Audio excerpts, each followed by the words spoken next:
Assalamualaikum warahmatullahi wabarakatuh.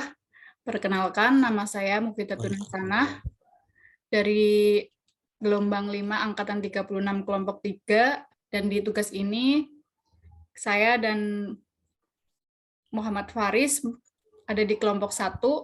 Di sini kami akan membahas tentang netralisasi. Sebelumnya, perkenalkan dulu, saya di sini sebagai host dan Mas Muhammad. Ya, kan iya, nama saya Faris dari Spektra Sentral sebagai narasumbernya. Ya, oke.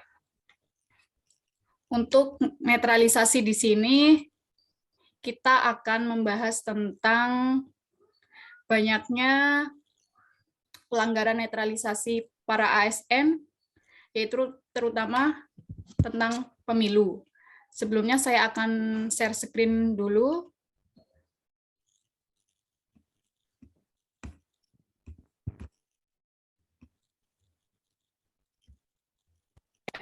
Bisa dilihat, Mas?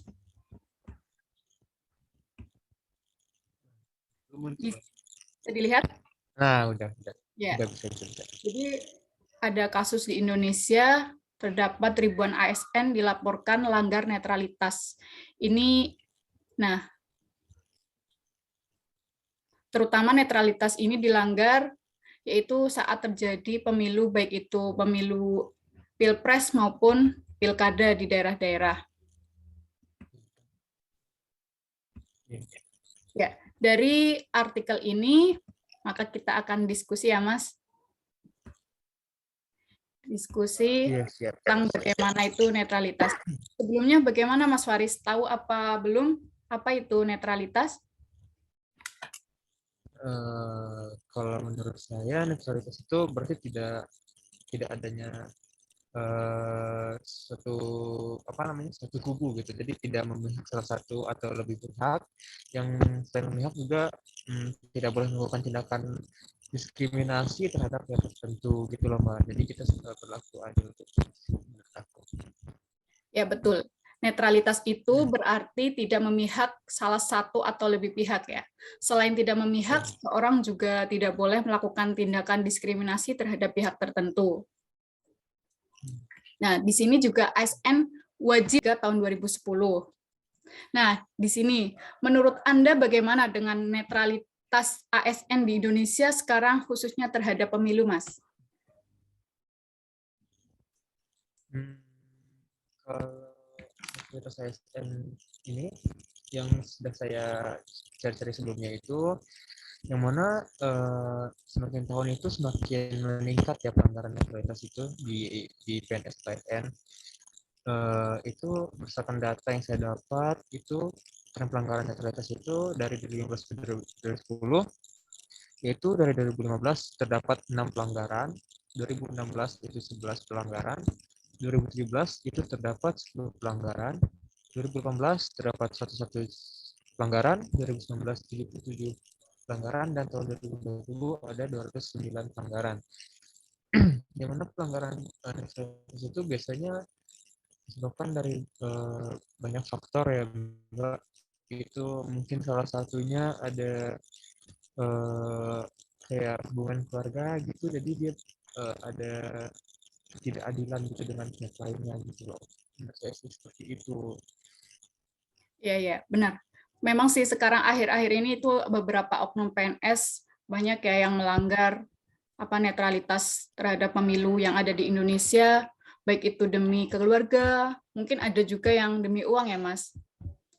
Nah, iya juga. Nah, karena faktor-faktor pelanggaran itu pasti banyak juga gitu kan, Mbak. Ya, betul sekali. Nah nih Mas, sebagai calon ASN yang baik, terutama di lingkungan Kementerian Perhubungan, menurut Anda sikap netral yang bagaimana yang harus ditunjukkan di dunia kerja maupun di masyarakat terkait netralitas tersebut? Netralitas ASN itu sebenarnya banyak banget sih Mbak, contoh-contoh dan yang akan kita lakukan gitu. Nah, saya ada beberapa sedikit penyelenggaraan itu, seperti tidak hadir dalam acara deklarasi, tidak menjadi narasumber kampanye, tidak mendekati parpol, tidak memberikan konten-konten yang berbau politik, tidak promosi promotan politik, dan tidak suatu permasalahan kepada kepala daerah. Itu kan takutnya menimbulkan isu-isu apa gitu kan. Tidak mendeklarasi diri sendiri, tidak mengikuti simbol pasangan atau calon kepala daerah, dan tidak menanggapi berita politik di media sosial. Mungkin itu sih beberapa pengimplementasian yang akan saya lakukan sih, karena ya ASN tidak boleh ya untuk merambat dunia politik, apalagi pribadi gitu. Oh ya, cukup jelas sekali ya bagaimana kita sebagai ASN agar tercipta netralitas di dunia kerja kita.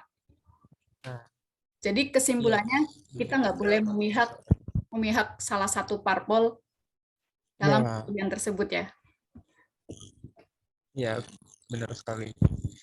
Oke, jadi nanti jika semua PNS memenuhi aturan yang telah ditetapkan, juga tidak akan menerima sanksi akibat melanggar, pasti semua kinerja pemerintahan pasti akan berjalan dengan baik dan Indonesia insya Allah akan maju ya Mas. Ya, mungkin jika pemerintahan suatu negara itu baik, maka orang-orang juga baik gitu loh. Ya mungkin itu penjelasan netralitas dari kelompok kita. Apabila ada kesalahan ataupun kekurangan, kami mohon maaf yang setulus-tulusnya. Wassalamualaikum warahmatullahi wabarakatuh. Terima kasih, Mbak.